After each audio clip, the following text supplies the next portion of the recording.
Hello good morning dear students. स्वागत है आप सभी लोगों का हमारे YouTube channel maths wonder by Naseem classes में, जहां हम लोग कर रहे हैं क्लास 10th बोर्ड एग्जाम की तैयारी। आने वाले 2026 बोर्ड एग्जाम में जितने भी इंपॉर्टेंट सवाल बन सकते हैं वैसे वैसे सवाल की प्रैक्टिस हम लोग बोर्ड पर करेंगे। 120 दिन का चैलेंज हमने रखा है, जिसमें 120 ऐसे ऐसे सवाल बनाए जाएंगे जो 2026 बोर्ड एग्जाम में आपको ऐसा सवाल देखने को मिलेगा ही मिलेगा। जो भी बच्चे एग्जाम में अच्छा स्कोर करना चाहते हैं और अच्छे तरीके से पढ़ना चाहते हैं वो मेरे चैनल के साथ जरूर जुड़े और मेरे चैनल को सपोर्ट जरूर करें और सब्सक्राइब जरूर करें ताकि आने वाले जितने भी वीडियोस हैं उनका नोटिफिकेशन उनको मिल सके। ठीक है स्टूडेंट्स, आप मेरी बातों का ख्याल रखिए और ज्यादा से ज्यादा सपोर्ट कीजिए स्टूडेंट्स। आइए सवाल नंबर देखते हैं 15। आज 15वां सवाल हम लोग बनाने जा रहे हैं और 15वां सवाल यानी सवाल नंबर 15 क्या है, कहा कि place P1 and P2 are 250 kilometre apart from each other on a national highway. A car starts from P1 and another car starts from P2 at the same time. If they go in the same direction, they meet in 5 hours, and if they go in opposite direction, they meet in 25 upon 13 hours. Then find their respects. Question ये कहा कि आपके पास कोई दो जगह है P1 and P2। यहाँ से कार कोई A जो है चलना शुरू करता है और इस P2 जगह से जो है कोई B नाम का कार चलना शुरू करता है। इन दोनों कार के बीच का जो दूरी है वो 250 kilometre 250 kilometre.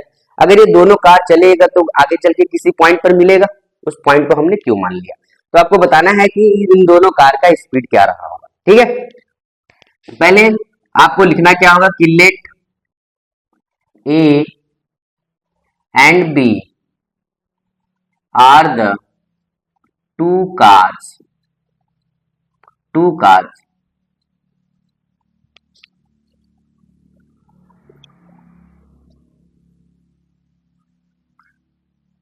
the speed of car A be x kilometer per hour and speed of car B be y kilometre per hour. हमने मान लिया कि कार A जो है उसका speed x kilometre per hour रहा होगा और B का स्पीड जो है वो y किलोमीटर पर आवर रहा होगा। हमने ऐसे मान लिया क्योंकि स्पीड हमको फाइंड करना है और स्पीड मेरे पास गिवन नहीं है। केस फर्स्ट, पहला केस हम क्या देखें यहां से, when the two cars meets in same direction, then the car meets at point। अगर दोनों कार सेम ही डायरेक्शन में चलेगा तो ये पॉइंट क्यू पर मीट करेगा, इसको हमने लिख दिया। तो यहां से हम लिख सकते हैं कि द डिस्टेंस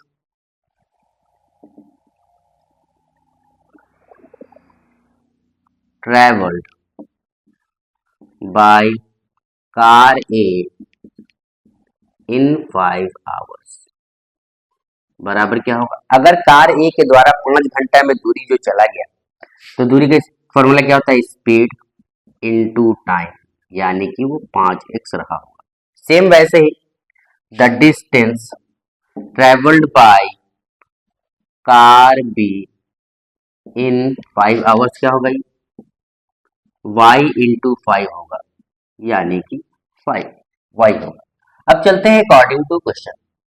क्वेश्चन ये कहा कि सेम डायरेक्शन में कोई भी कार अगर चलता है तो उसका दोनों देखे कि कार ए यहाँ से चलना शुरू किया, कार बी यहाँ से चलना शुरू किया और दोनों आकर के क्यू पर मिला, तो ए यहाँ से यहाँ तक जाने में 250 किलोमीटर जरूर चला होगा, बी तो 250 के बाद चला, यानी इन दोनों के बीच का जो अंतर होगा वो 250 किलोमीटर का अंतर होगा दोनों के बीच का डिस्टेंस का।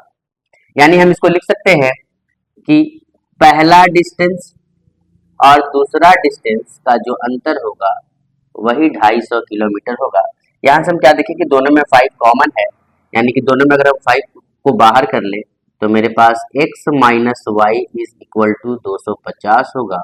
ये 5 गुना में है, ये भागा में आ जाएगा, तो हम क्या देखें कि यहाँ से x माइनस वाई जो आया वो मेरे पास 50 आया। इसको हमने इक्वेशन फर्स्ट मान लिया। ठीक है स्टूडेंट्स, सेम ऐसे ही आपको लिखना पड़ेगा केस सेकेंड। दूसरे केस में क्या कहा? दूसरे केस में ये कहा कि अगर ये कार ऑपोजिट डायरेक्शन में चलता है, if they go in opposite direction they meet in 25/13 hours, तो ये 25/13 घंटे में मिलता है। तो ऑपोजिट डायरेक्शन में अगर चला होगा फिर आपको वही लिखना पड़ेगा कि when the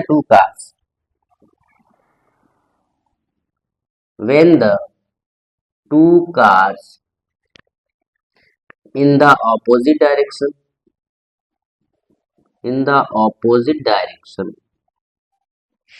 then the car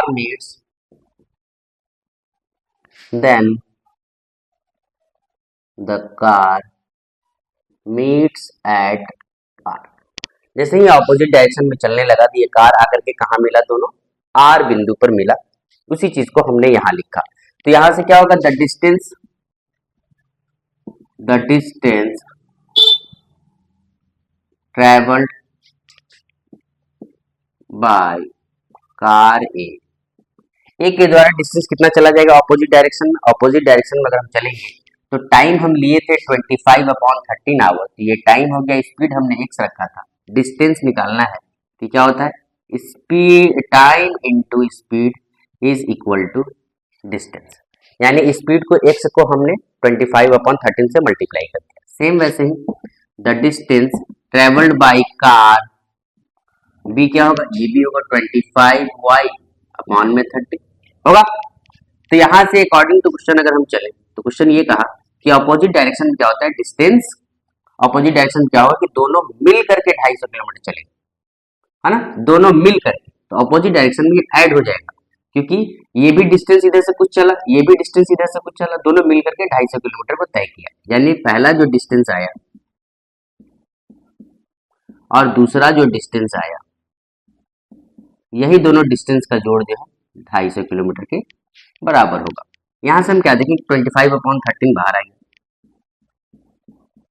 तो यहां पर x प्लस वाई बचा इज इक्वल टू 250। अगर ये मल्टीप्लाई में इक्वल किधर डिवाइड में आएगा तो x प्लस वाई वैसे ही रहेगा, 250 वैसे ही रहेगा, इसके भागा में आएगा ये दोनों संख्या, तो 3 टुकड़ा हो जाएगा। तीसरे टुकड़ा में क्या होगा कि 13 ऊपर चला जाएगा और 25 नीचे रह जाएगा। इसे ये कैंसिल आउट होगा 10 टाइम्स में, तो 130 हो जाएगा। यानी यहाँ से x प्लस वाई जो हम ले आए वो 130 ले, इसको हमने इक्वेशन सेकंड मान लिया। अब दोनों इक्वेशन को अगर हम ऐड करते हैं, adding equation first and second, जैसे ही हमने दोनों इक्वेशन को ऐड किया यानी कि x minus y is equal to 50 और x plus y is equal to 130 add किए तो हम क्या देखें कि x, ये x तो 2x हो गया, लेकिन ये y कैंसल आउट हो गया और इन दोनों को ऐड किए तो मेरे पास 180 आया। यहाँ से हम क्या फाइंड किए? x का वैल्यू जो आया वो 180/2 आया, यानी x का जो वैल्यू आया वो 90 किलोमीटर पर आवर है। एक स्पीड तो हम फाइंड कर लेंगे, ठीक है। x का वैल्यू जैसे ही हम किसी भी इक्वेशन में रख देंगे तो आसानी से हम y निकाल सकते हैं। तो x का वैल्यू हम इक्वेशन 1 में रख दिए तो लिखेंगे putting the value of x in equation first. Equation first में जैसे ही हम x का वैल्यू रखें, x का value 90 minus y is equal to 50 इधर आएगा, y उधर चला जाएगा, यानी कि y का जब वैल्यू आप निकालेंगे तो 90 में ये 50 माइनस हो जाएगा, यानी y का जो स्पीड रहा होगा वो 40 किलोमीटर पर आवर रहा होगा। और यही आपसे सवाल में पूछा गया था। आई होप ये बात आपको समझ में आया स्टूडेंट्स। ऐसे सवाल भर भर के पूरे सेट्स में दिए गए हैं, ऐसे सवाल की प्रैक्टिस आपको करना ही करना है। और अगर आपको वीडियोस मेरा हेल्पफुल लग रहा है स्टूडेंट्स तो प्लीज़ आप मेरे वीडियोस को सपोर्ट कीजिए, आप फॉलो कीजिए, सब्सक्राइब कीजिए और लाइक करना एकदम नहीं भूलिए। Thank you.